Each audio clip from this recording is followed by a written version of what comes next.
Welcome. Welcome to Switching Reels. I was going to say that.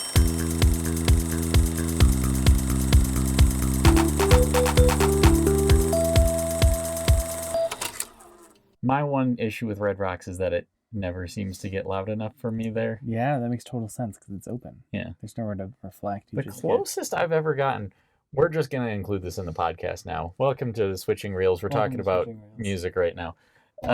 We'll get to the movie in a second. No, when I went to see King Gizzard and the Lizard Wizard at Red Rocks, I was like, that's the loudness that I want. And my wife called me in the middle of a song called Dragon, which is an awesome song, and it's very loud. And I could not hear at all what she was saying, and I'm still a little bit mad about it because I had to miss part of the song. Oof. Yeah. Silence your phone.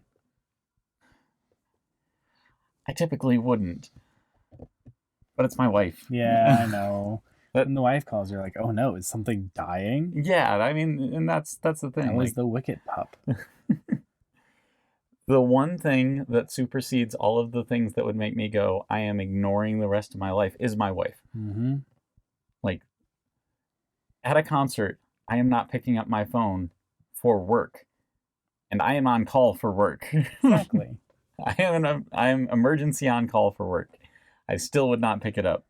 I'd be like, they can wait till after the show. I don't care if the building's flooding. I don't care if it's burning down right now. I'm here. I'm not going there. Yes. On the other side, I put my phone into like deep sleep mode as soon as I need to go to sleep, and no one will reach me.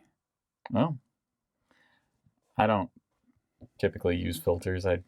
My filters are me. It's, do I want to answer you? No. Yeah, I know, but you don't have a smartwatch.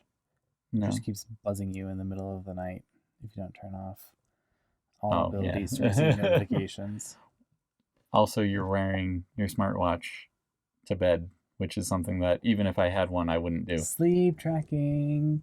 Fair enough. It's really nice. I've kept a decade. Welcome to Switching Reels.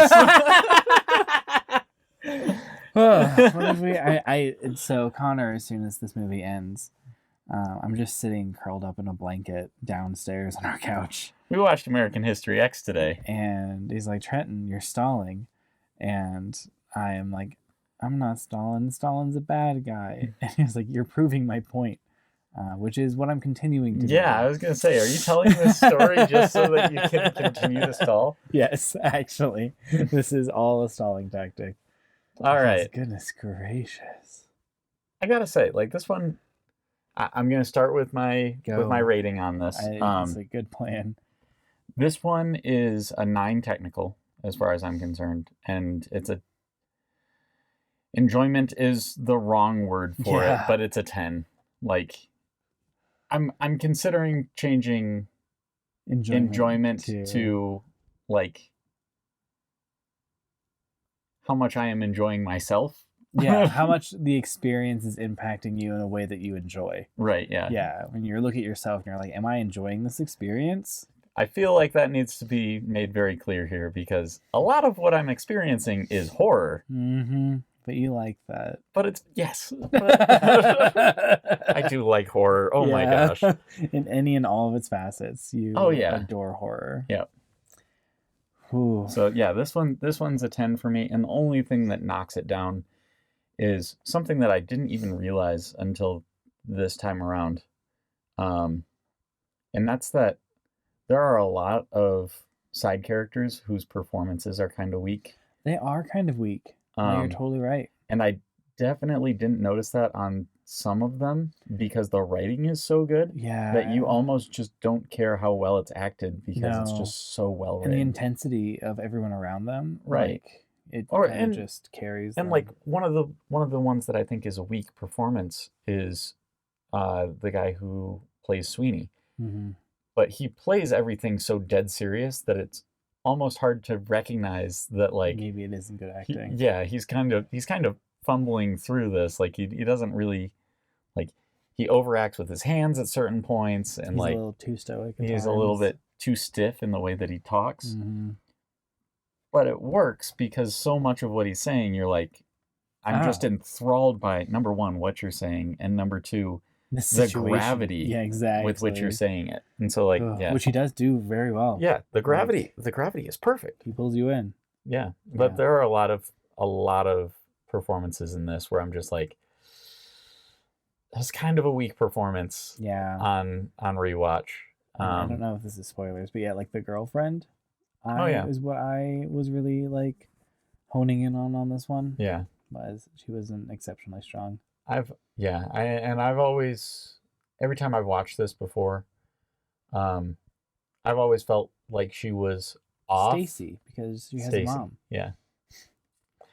I've always thought that she was off, but I've always attributed that to my uncomfortability with sort of what she represents in this movie. Yeah. There's a lot to talk about there. That's going to be great. Yeah. Okay. No, and like on your enjoyment level, like I'm going to go for enjoyment for me, like the amount that I appreciate the art is what it's going to be for me, because I don't like what it does inside of my body. But I do like that it does things inside of my body, like the meta-analysis of, oh, wow. So makes me feel like... So what you're doing right now, to be clear, what you're doing right now is what I am usually doing. My body reacts to things, and I have to take a step back and say, do I enjoy that this did this thing? That's where I live. No. I'm already there. Like, I don't have to... Let me explain. I don't have to step away from my experience in my body. I'm always looking at it from the outside. Okay, cool. Yeah, I think you actually live there a little harder than I do. Oof. Sorry, so I interrupted your... No, so my quote-unquote enjoyment is probably also like a 9.5 or a 10. Like, yeah, there isn't anything... Like, it was very engrossing. And, like... is very kind to you sometimes and then abuses you again. You get into a nice cycle and then you're just like, great. So there's going to be a lot of profanity in this one, I think, from at least the Trenton side, because it just makes you feel so strong feelings. All right. It's nice to feel like a piece of shit sometimes, you know? Like, that's nice. Isn't that cool? Man, I want somebody to put that on my gravestone. It's nice to feel like a piece of shit sometimes. Oh my gosh. Yeah. For the record, I don't think any of the profanity that we will be using in this will be like the profanity in the movie, so don't get too concerned. It will not be, because they go hard. Like, yeah. Goodness gracious. But technical though, I think I would agree, like a 9, maybe an 8 even. Like there are certain times where you're just like, what you doing over there, guys? Yeah.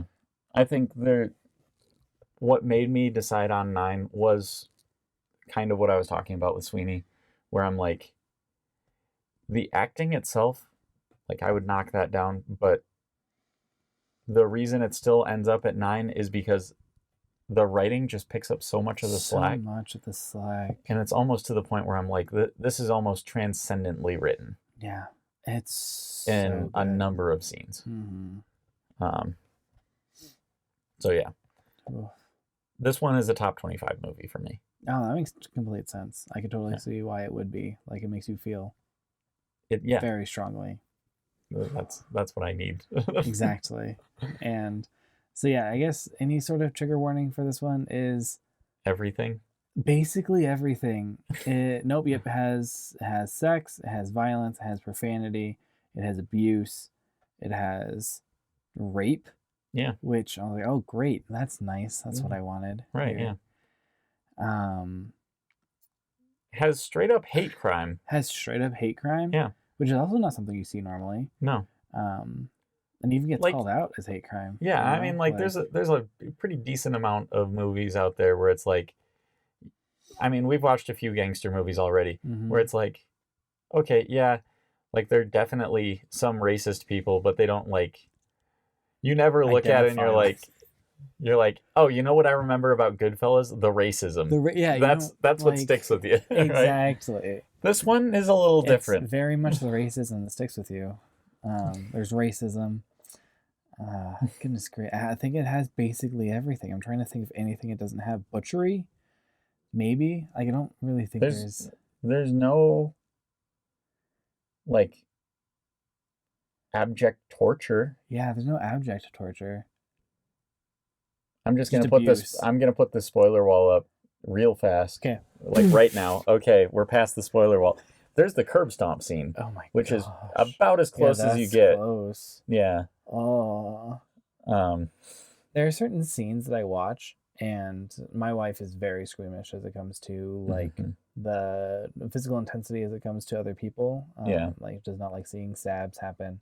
She's fine with like fight scenes and stuff. Yeah. But like anything personal. I mean, in fairness, fight scenes tend to be kind of whitewashed. Exactly. Yeah. Anything whitewashed like that is. Can use the term whitewashed in this episode, Connor? I just feel bad again.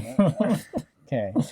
But like anything like personal like that, I'm like I cringe for Micaiah and she's not watching it with me. Yeah. Like I mean, this is something that I've developed as I've gotten older. Like there are things that I will watch and that I will read and that kind of stuff where like I start feeling it physically.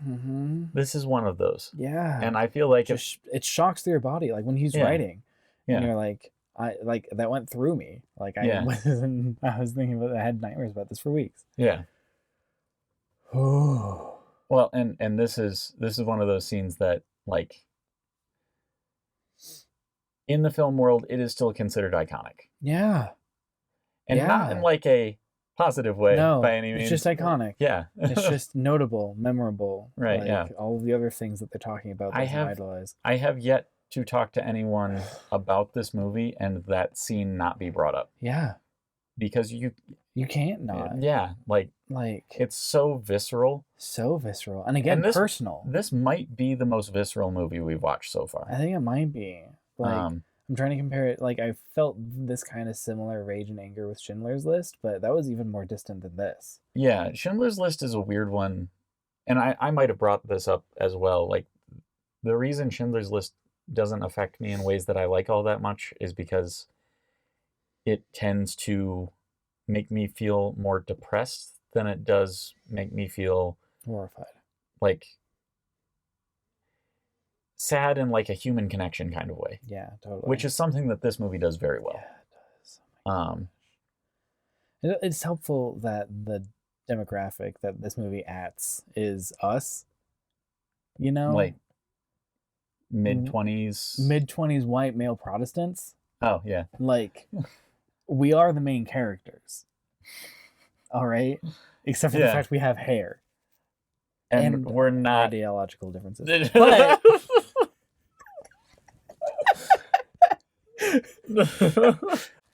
Trenton's just like, oh, I'm exactly like the people in this movie. Like the people in this movie.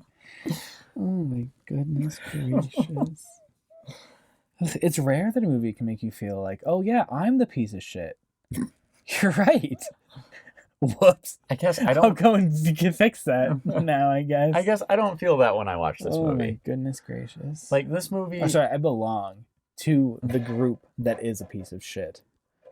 And again, I don't really feel that when I watch this. That makes sense. I think part of it is because that ideological difference. Like I feel it's pretty like big for you. Like it's big for me too. You know, like promise. It's big for you. For me, it's pretty close, but you know, there's just a couple of lines that I wouldn't quite cross. Unless somebody really pushed me. I'm sorry, Trenton. I'm taking advantage of the fact that you're emotionally vulnerable. What are friends for, you know? Like, goodness gracious. Oh. Yeah, so, like, I don't know. You feel bad things, Connor. I don't like it. Do you want to revise your enjoyment level? No. Because unfortunately, you did a really good job at it. Oh. Yeah. I'm just glad that his friend in prison didn't die. Oh, yeah. That we know of. Honestly, he's the best character in this entire movie. This entire movie. Like, by far. Like, okay, there is an argument to be made that Edward Norton did deliver a better performance. And I might make the argument that Edward Norton delivered his best performance of his career in this movie. Is that Daniel or David? Derek. He's the main character. Main character. Yeah. You thought for a little while that his brother was the main character, didn't you? And then he gets shot to death. Welcome to the spoiler wall. I mean, we've already passed. Yeah. Welcome to Switching Reels. That's it. That's all I have energy for. But yeah, I mean, I think despite how heavy this movie is in a lot of ways, I do really, really also like the messaging of it. Like the idea that, like, sort of central to this is the idea that hate can be unlearned. Mm-hmm. Like that it's... Yeah, that's a really... Yeah. Thank you for at least a little bit of positivity. Oh, I was spiraling. That's a really good point. Oof. Good. And the idea that... That's like the thesis statement, too. It like is, very shortly after... Like, the first scene we have after the flashback is... The initial flashback is the pretty close, yeah. The teacher. Yeah. So, yeah, like, I really appreciate that. And I will say there is one major issue I have with this. And most of it is just coming at it from my perspective as the way I think things. Totally. When Derek is a Nazi, mm-hmm. he has so much information. And then instead of dispelling any of that information later in the movie, yeah, they just go, no, because he changed all of these things, he no longer needs to worry about those things. I'm like, no, those things need to be talked about. We need to. That's a very Connor take as right, well. Right, yeah. Like, it is. Very much appreciate the fact that the facts didn't change. Right, yeah. Or at least the statistics he was using didn't change, you know? The problem is his statistics... Okay, this is me coming at it from outside, right? Number one, a number of those statistics have changed pretty heavily since this movie was released. It's been, what, 25 years? Yeah, that's true. And another more important thing is, even in the context of when this movie was made, he was cherry-picking a lot of these things. Mm-hmm. Like, yeah, it's just... Every time he opens his mouth, I'm like, your attitude is wrong. You have a lot of, like, and they even bring this up multiple times. He's a very intelligent person. Yeah. And I'm like, I want someone to take you down on a level of intelligence. Yeah. And it just never happens. Yeah. As someone who has been through a considerably more toned down sort of this trajectory. Yeah. In my personal life, I'm going to explain this pretty thoroughly so that people understand what I'm talking about. I never really had a people group or anything that I directed my anger at.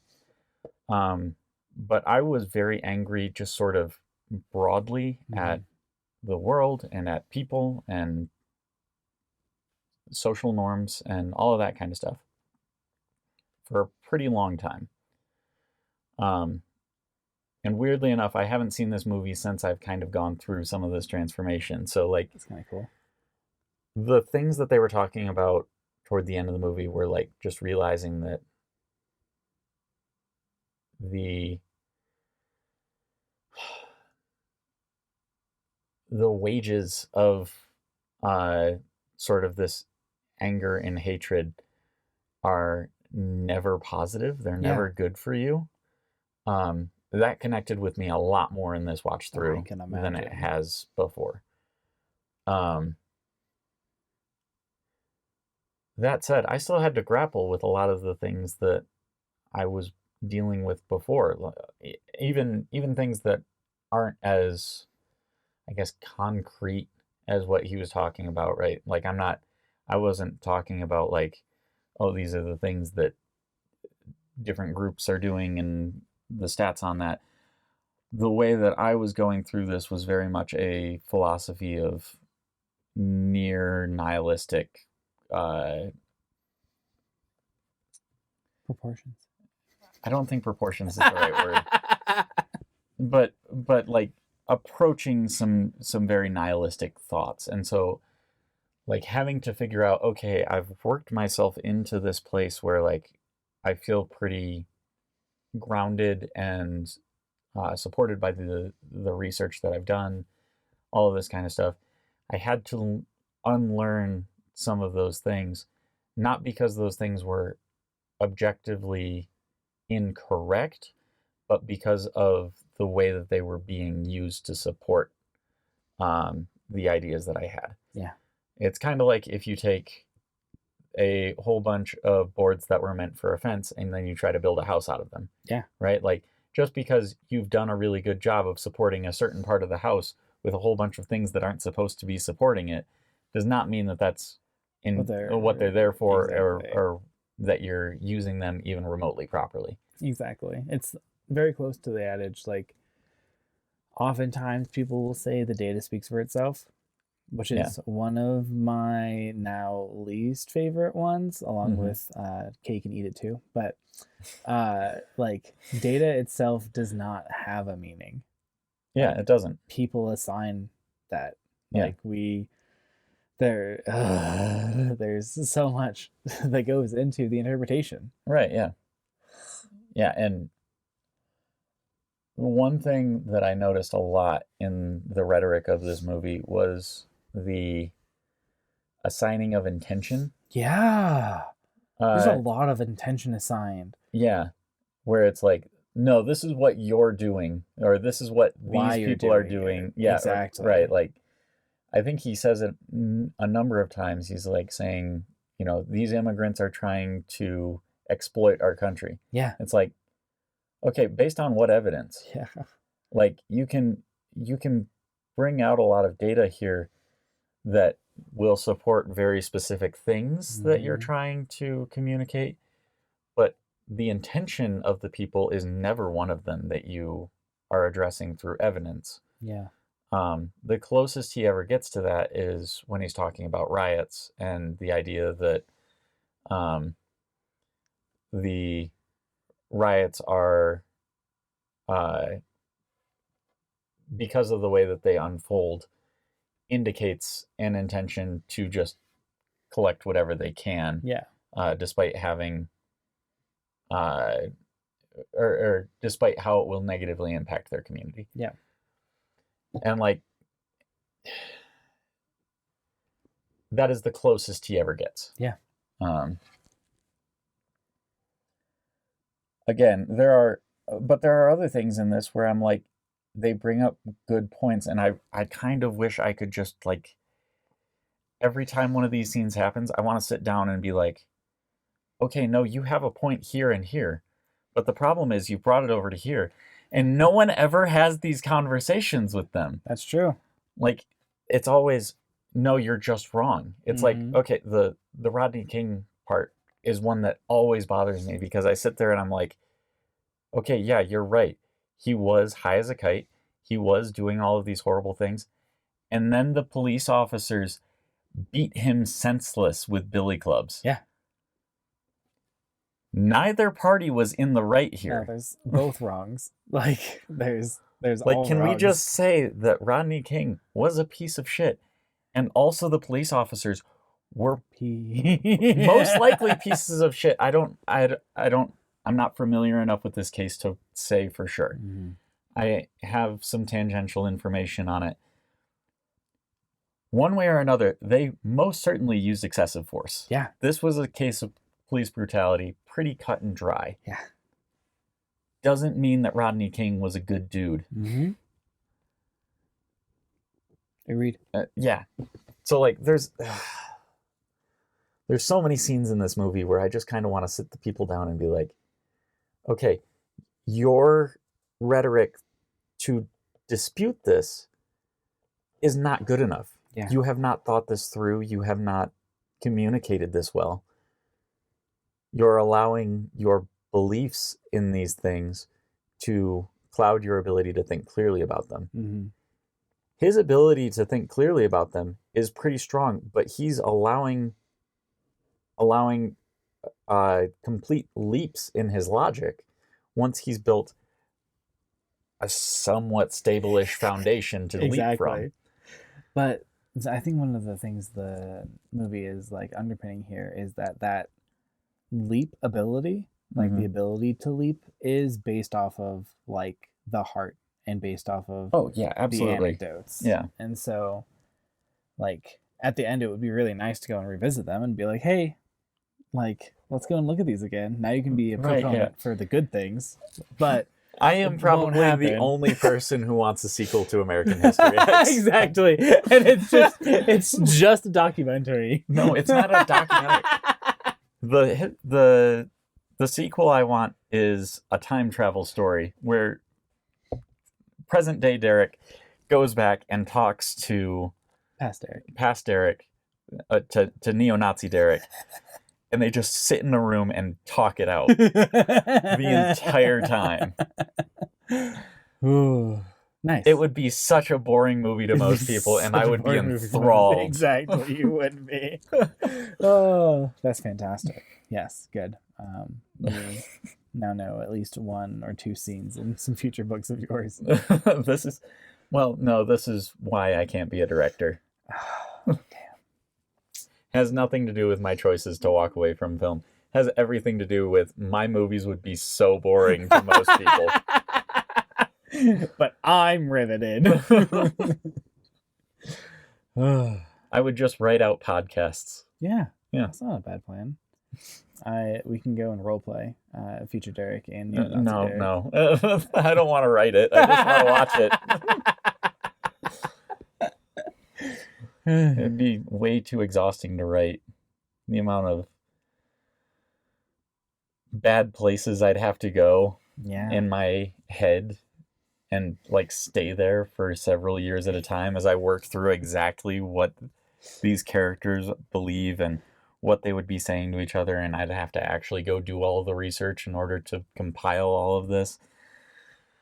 It's too much. It is too much. I write fantasy because I can just I can take things, and I've been like, as long as I think through the concept, I should be fine. Yeah.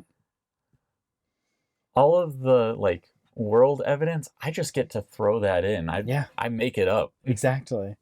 There doesn't need to be like actual like burden of proof is I'm the author. Yeah. No. You think it's this way, but that's because you're in the real world. In the fantasy world, it's happened differently. Exactly. Fancy world. I genuinely love that, actually. Yeah, absolutely. Because it also just means that you get to be like, I don't know that. You know what? I'm going to come up with my favorite answer to it. Exactly. So, oh boy. Yeah. Again, we haven't like talked a ton about like the structure of this story or done summaries or... Summary is Nazi man goes to prison for horrible murders. While in prison, becomes very disenfranchised with the Nazi movement and unlearns a lot of the things that he has taught himself. Gets out and tries to put his younger brother, who is following down the same path, in a better direction. And then his brother gets shot by someone because of his earlier actions. The hatred that he put into the world is still reaping consequences. That's my summary. That's great. Awesome. That's the real summary. And so this movie opens. No.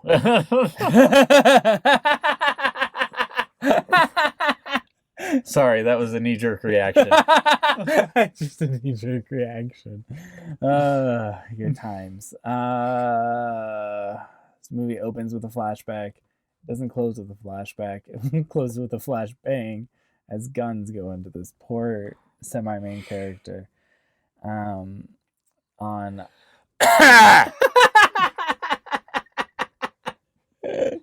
On either sides of those bookends, we have the actual main character doing his best, but one of them is bad, and one of them is better. He's working on it. In the bad version, he kills a couple people and incites a lot of property damage. On the other side, he's doing his best and trying to see his parole officer, and his brother gets shot. Near the middle, he gets into and out of prison, and while he's in prison, a lot of bad stuff happens to him. Yeah. And he comes out a different person. Yep.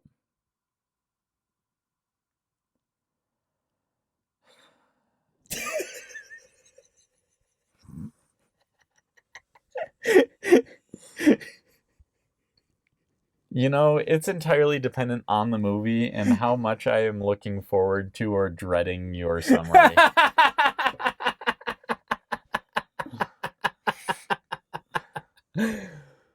Some movies I'm just like, you know what? Go for it. Be goofy. And other ones I'm just like, this is going to be like pulling teeth. Because it is. I want it to be as painful for anyone listening as it was for me watching it. It still won't be. No, you did not do soul damage to anyone listening. Thankfully. Goodness gracious. If you want to get soul damage, watch the movie. They probably already have if they're at this point in the podcast. Well, or they just ignored the spoiler warning. Yeah. And just watched it anyway. Sometimes they do that. Do they? Mm-hmm. I'm sure. I don't have any evidence.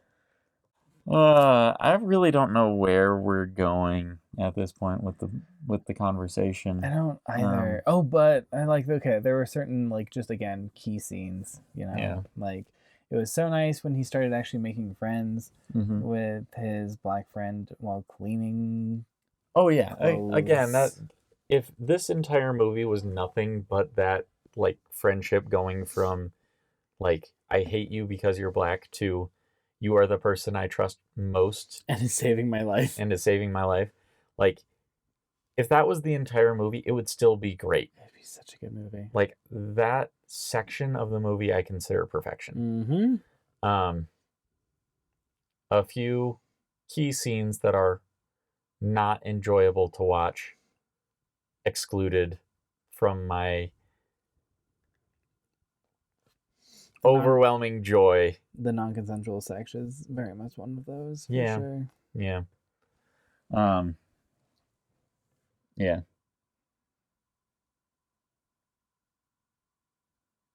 Oof.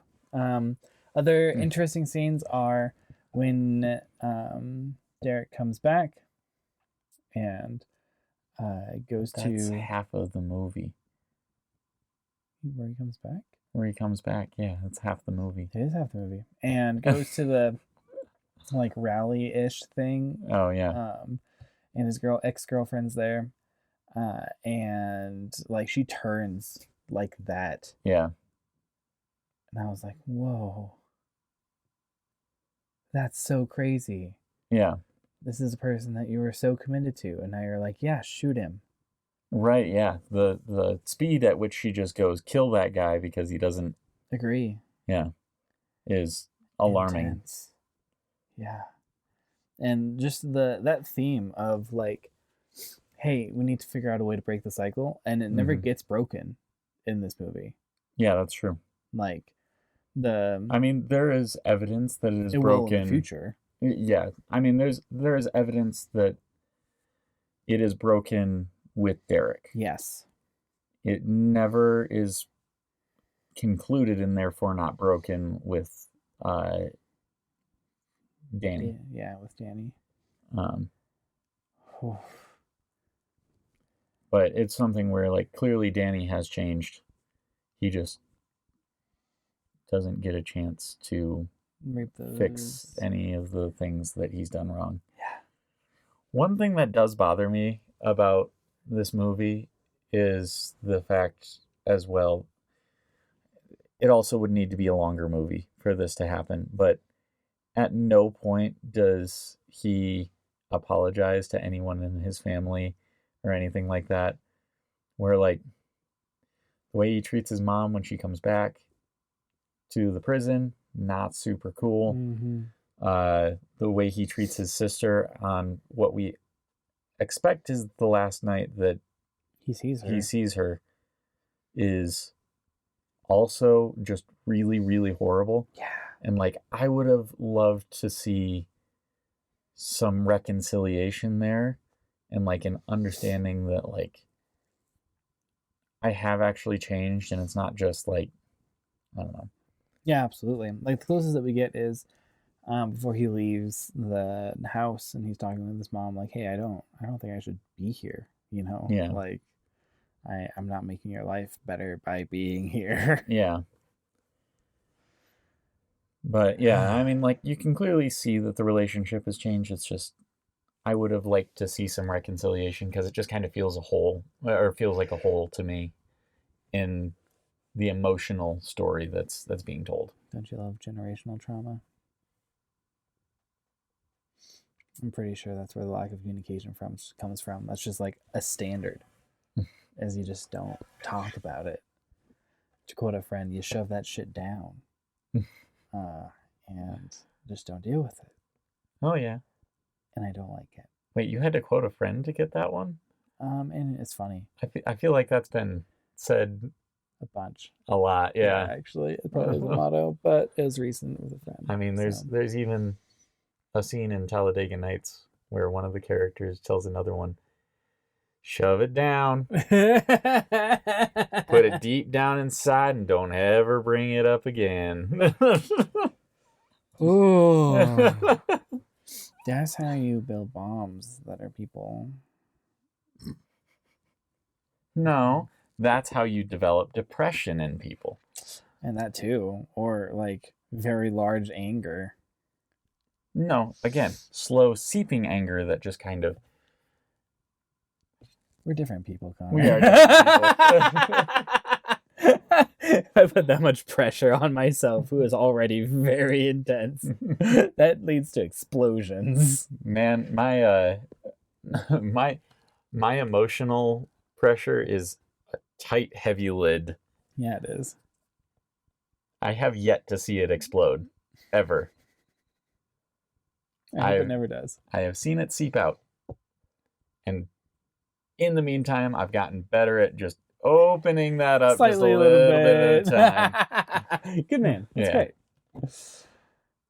This felt like a far more introspective episode. Yeah. One where we actually talked about the movie. The movie is really good. The movie is really good. And I think it's one of those movies that, right, like you were saying, it almost has to be introspective. Mm-hmm. And I think it's because it hits on some things that are, like, really important things to deal with in your personal life. Mm-hmm. Like, this is not a movie that I'd be like, oh, this is something that you need to watch in order to understand certain... Cinema. Well, I mean... Maybe cinema. But, like, the issues that they're talking about here, like race issues, I don't think are handled super well in a way where I'd be like... Watch this one. Right, yeah. In order to understand it. Mm-hmm. I mean, maybe it might depend on where you're coming at this from, but, like, I'd say for the most part, like, it's going to put a pretty bad taste in your mouth one way or the other. I would say it is a very good film for people to look at and say, how does this story connect to my life and me personally? Yeah. And what can I learn from it? There's a lot of that. Like the question that... What's the professor's name? Sweeney? Sweeney, thank you. The question Sweeney asks of Derek when he visits him in prison is a good one. Like, has it made your life any better? Yeah. Has anything you've done made your life any better? Right, yeah.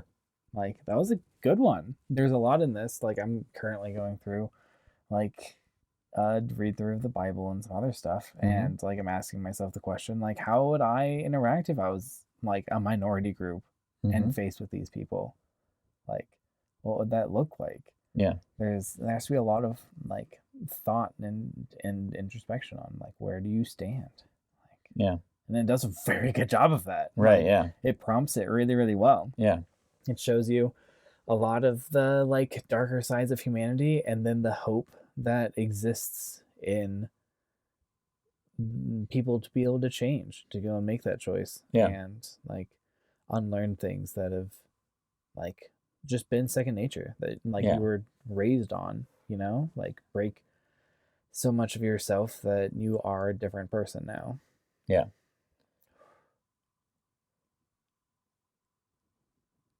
Yeah, this is a top 25 movie for me, for sure. I think I would have to agree with you. Yeah, no, it's very, very intense. Don't watch this on a with night. Small children. Yeah, with small children, for sure. And without being in a place that you're comfortable asking yourself hard questions. Yeah. You'll get a lot more out of it. Yep. There are also a lot of things that I don't feel like we have time to pull out every single one of these, but there are a lot of things that I appreciated looking at where it's like, it's almost intentional hypocrisy. Yeah. That's put in here. Where like, you know, you bring up the fact that they talk about like white Protestants and specifically white Protestant males.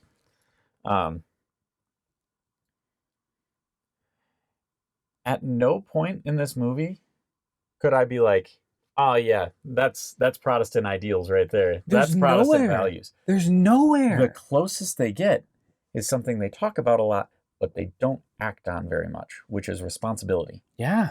Which is a typically pretty, it's not something where like I'd say, oh yeah, responsibility is something where like only Protestants understand it or anything like that. But it is something that is focused on by a lot of Protestant Christians, and there's a lot of biblical backing for the focus on responsibility. Yeah. These people do not take responsibility at all. And we see this over and over again, especially with the character of Seth. Yeah. Like, oh my goodness. One of my favorite things about this is how quickly it goes from he's talking to the one guy on the basketball court about betting $100 while he's still collecting welfare, and then he immediately goes to the bench and starts asking people to lend him money in order to make this bet. Yeah. And it's like, dude, do you not see the that was a joke, but it wasn't intentional. That was good. Okay, good. Yeah. Either way, he did not see. Yes, but like that's such like clear hypocrisy, and it's, I don't know. There's just something about it that makes me go like, ah ha ha ha. Yeah, exactly. No, the character design of Seth is perfect. Yeah, like you did exactly what you should have done with that character. Yeah, in this movie. Yep. Oof. Man, yeah. I feel like there's a lot that I'm not talking about, but for the life of me, like I'm too caught up in the conversation we've had to this point where I'm like trying to collect all of my other thoughts, and it's not happening. We can do a second episode at some point. We said about a lot of episodes, so yeah, this was one that you could like just separate into sections, you know. Yeah. Maybe we'll look at doing that again in the future where we can go and assign time to all of them. But yeah, this one was just very much like human condition, but then like a little bit of like, what if it doesn't gotta be, which is very nice. Yeah.